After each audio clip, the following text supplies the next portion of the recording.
আমরা ছোটবেলায় একটা আরবি বই পড়িলাম, ছোটবেলায়। সে বই এখন আর নেই। বইটার একটা আরবি সাহিত্যের বই, খুব কোরআন হাদিসে ভরা। বইটার নাম হলো আল মুস্তাতরফ, একটা আরবি বই। আমি নিজে পড়েছি ছাত্র জীবনে, ছাত্র ভাইদের পড়িয়েছি।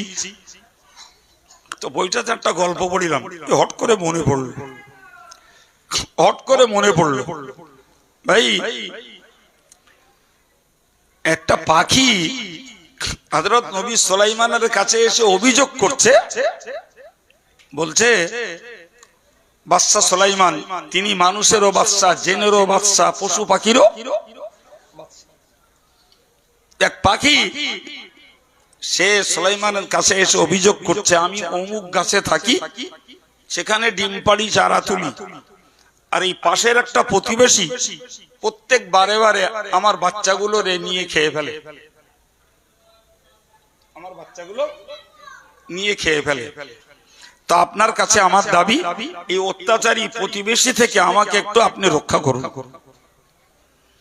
নবী সুলাইমান আলাইহিস সালাম মানুষের বাচ্চা বলি আর পাখির বাচ্চা বলি, বাচ্চার প্রতি মায়ের দরদ থাকা স্বাভাবিক। তিনি বাচ্চাটার মনের বেদনার দুঃখ বুঝে খুব রেগে গেলেন।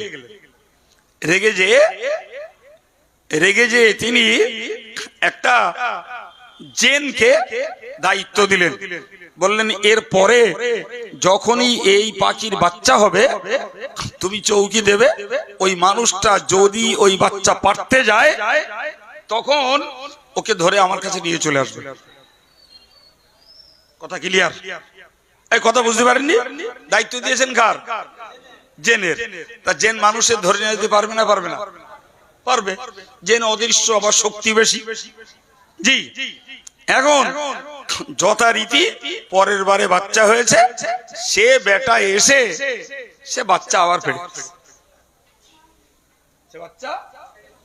ফেলে, নিচ্ছে। এখন মানুষটা কানতে কানতে, এই পাখিটা কানতে কানতে আবার বাচ্চার দরবারে গেছে, কি ব্যাপার? বললো হুজুর আমি তো আবার বাচ্চা তুলেছিলাম, তো সে বাচ্চা আবার সেই লোকটা পেড়ে নিচ্ছে। আল্লাহ সেই জেন্ডার, সুলাইমান সেই জেন্ডার ডাকিয়েছে, ব্যাপার কি? তোমার তো দায়িত্ব দিলাম, এর এই বাচ্চাগুলোকে পাহারাদারির জন্য গঠন করো।